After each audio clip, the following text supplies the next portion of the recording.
한일 회담이 우리나라에게 불리하게 체결될 것을 우려한 나머지 국민 여론을 환기시켜 이를 시정하거나 정권 교체를 기도하였을 뿐 현 정치적 기본 조직 제도 자체의 변혁을 기도하였음을 인정할 증거가 없다는 취지로 역시 내란 선동을 무죄로 판단했습니다.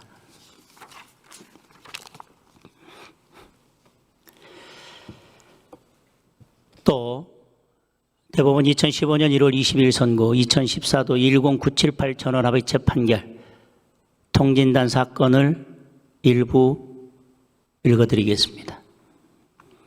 이석기 의원 등이 조직원들과 회합을 통하여 회합 참석자 130여 명과 한반도에서 전쟁이 발발하는 등 유사시에 상부 명령이 내려지면 바로 전국 각 권역에서 국가 기관시설 파괴 등 폭동을 할 것을 통모함으로써 내란 죄를 범할 목적으로 음모하였다는 내란 음모 사안에서 다음과 같은 이유로 무죄를 선고했습니다. 그 무죄 이유를 읽어드리겠습니다. 내란 음모가 성립하였다고 하기 위해서는 개별 범죄 행위에 관한 세부적인 합의가 있을 필요는 없으나 공격의 대상과 목표가 설정되어 있고 그 밖에 실행 계획이 있어서 주요 사항의 윤곽을 공통적으로 인식할 정도의 합의가 있어야 한다.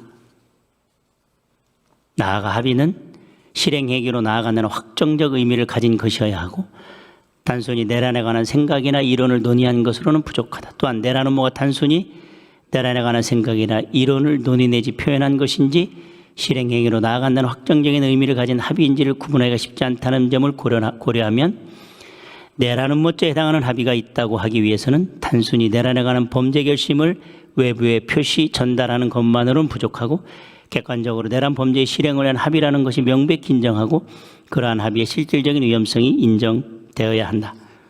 당시의 한반도 정세, 화합의 내용 및 경위, 회합 참석자들의 성향, 구성 및 피고인들과의 관계, 피고인들의 경력과 범죄 정력, 피고인들의 회합에서 맡은 역할과 발언 내용, 회합 참석자들의 강연 청취 태도 및 발언 등 재반 사정에 비추어 볼 때 피고인들을 비롯한 회합 참석자들이 전쟁 발발 시 대한민국의 체제를 전복하기 위해 구체적인 물질적 준비 방안을 마련하는 피고인의 갑의 발언에 호응하여 선전전, 정보전, 국가기관시설 파괴 등을 논의하기는 하였으나 이례적인 토론의 정도를 넘어서 내란의 실행으로 나아가겠다는 확정적인 의사의 합치에 이르렀다고 보기 어렵다. 그 다음에 1997년 4월 17일 선고된 96도 3376 전원합의체 판결, 즉 12.12 및 5.18 사건에 대해서 국헌문란을 이렇게 설명하고 있습니다.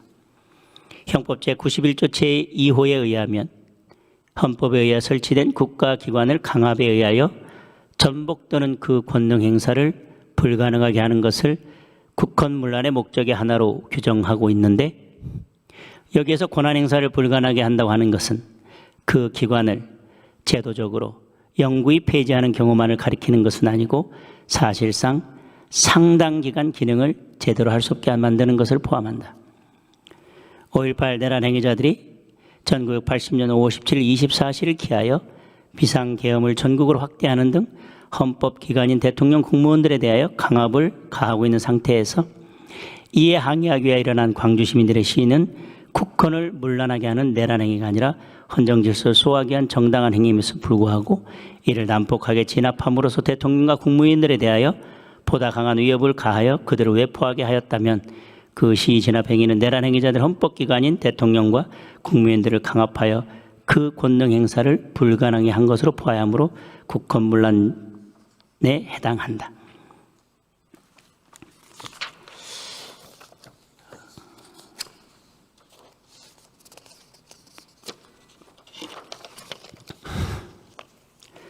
(12.3) 비상계엄에 대해서 이 내란죄 요건과 관련해서 말씀을 드리겠습니다.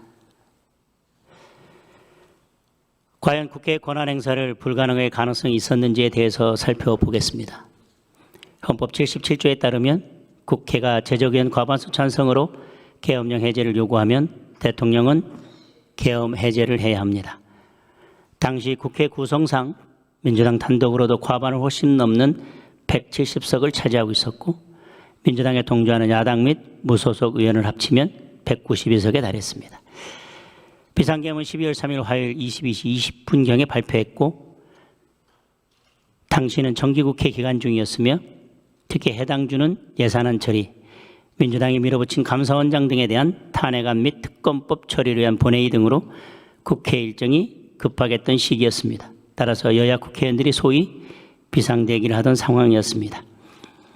작년 8월 당시 김민석 민주당 최고위원이 정부가 계엄령을 준비하고 있다고 주장했을 때에도 설령 계엄이 선포돼도 현재 과반 의석을 차지한 민주당이 국회에서 바로 계엄을 해제할 수 있다는 지적이 주를 이뤘습니다.